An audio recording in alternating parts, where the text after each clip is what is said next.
8 luxury गाड्या, बोटात सोन्याच्या अंगठ्या आणि ऐशोआरामाची जिंदगी. पण हे सगळं कशाच्या जीवावर? मेहनत करून कमावलं का? तर अजिबात नाही. लोकांना ब्लॅकमेलिंग आणि हनी ट्रॅपच्या जाळ्यात अडकवून हे मजा करायचे. पुण्यातल्या एका साध्या बोळ्या दिसणाऱ्या जोडप्याने बड्या नेत्यांना आणि अधिकाऱ्यांना कसं आपल्या जाळ्यात ओढलं आणि त्यांचे संसार कसे उद्ध्वस्त केले हे ऐकून तुम्हालाही घाम फुटल्याशिवाय राहणार नाही.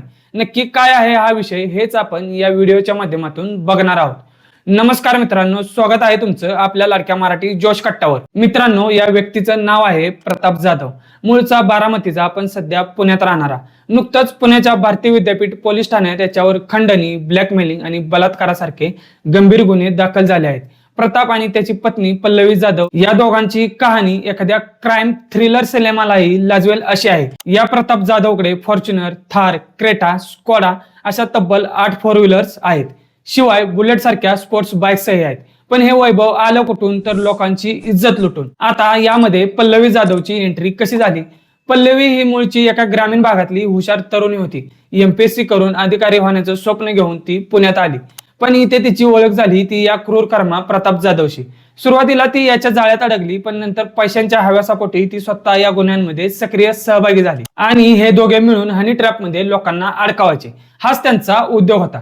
या पल्लवीने तिच्या संपर्कातल्या अनेक महिलांना या जाळ्यात ओढला आहे. त्यांना उच्चभ्रू जीवनशैलीची भुरळ घालायची, डान्स बार, हुक्का पार्लर किंवा गोव्यासारख्या ठिकाणी न्यायचं आणि ऐशोआरामाची सवय लावायची. मग या महिला इंस्टाग्राम आणि फेसबुकवरून टार्गेट केलेल्या बड्या अधिकाऱ्यांना, नेत्यांना किंवा उद्योजकांना फ्रेंड रिक्वेस्ट पाठवायच्या. त्यानंतर पुढची पायरी म्हणजे भेटीगाठी आणि प्रेमाचं नाटक करायचं.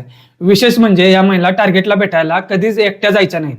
मला एकटीला यायला भीती वाटते असं सांगून त्यासोबत दुसऱ्या एका महिलेला घेऊन जायच्या आणि ही दुसरी महिला लपून यांचे खाजगी फोटो आणि व्हिडिओ रेकॉर्ड करायची. आणि एकदा का फोटो व्हिडिओ हाती लागले की प्रताप जाधवची एंट्री व्हायची. मग सुरू व्हायचा ब्लॅकमेलिंगचा आणि लाखो रुपये उकळण्याचा खेळ. पोलिसात जाण्याची धमकी देऊन या टोळीने अनेकांचे प्रपंच उद्ध्वस्त केले. सर्वात धक्कादायक म्हणजे लोकांना आपण एकटे आहोत हे भासवण्यासाठी प्रताप आणि पल्लवीने कोर्टात घटस्फोटाचा खोटा दावा दाखल केला होता. पण प्रत्यक्षात ते पुन्हा लग्न करून एकत्रच राहत होते. विचार करा, गुन्हेगारीसाठी यांचं प्लॅनिंग किती भयानक होतं. पण मित्रांनो, पापाचा घडा एक दिवस भरतोच. अखेर एका महिलेने हिंमत दाखवून पोलिसात तक्रार केली आणि या टोळीचा पर्दाफाश झाला. या गुन्ह्यात प्रताप, पल्लवी यांच्यासह चंद्रशेखर सोनवणे, पद्मिनी सोनवणे, दीपाली गाडेकर आणि त्यांना कायदेशीर मदत करणाऱ्या एका वकिलाचाही समावेश असल्याचं समोर आलं आहे. पुणे पोलिसांनी आता या टोळीच्या मुसक्या आवळल्या आहेत. मित्रांनो, हनी ट्रॅपला बळी पडू नका. सोशल मीडियावर कोणत्याही अनोळखी व्यक्तीची फ्रेंड रिक्वेस्ट स्वीकारताना, त्यांच्याशी चॅटिंग करताना किंवा जवळीक साधताना 100 वेळा विचार करा. तुमचं एक चुकीचं पाऊल तुमच्या आयुष्यभराची कमाई, इज्जत आणि कुटुंब उद्ध्वस्त करू शकतं. क्षणिक मोहापायी स्वतःचं आयुष्य पणाला लावू नका. तुम्हाला ही माहिती कशी वाटली हे कमेंट बॉक्समध्ये नक्की सांगा.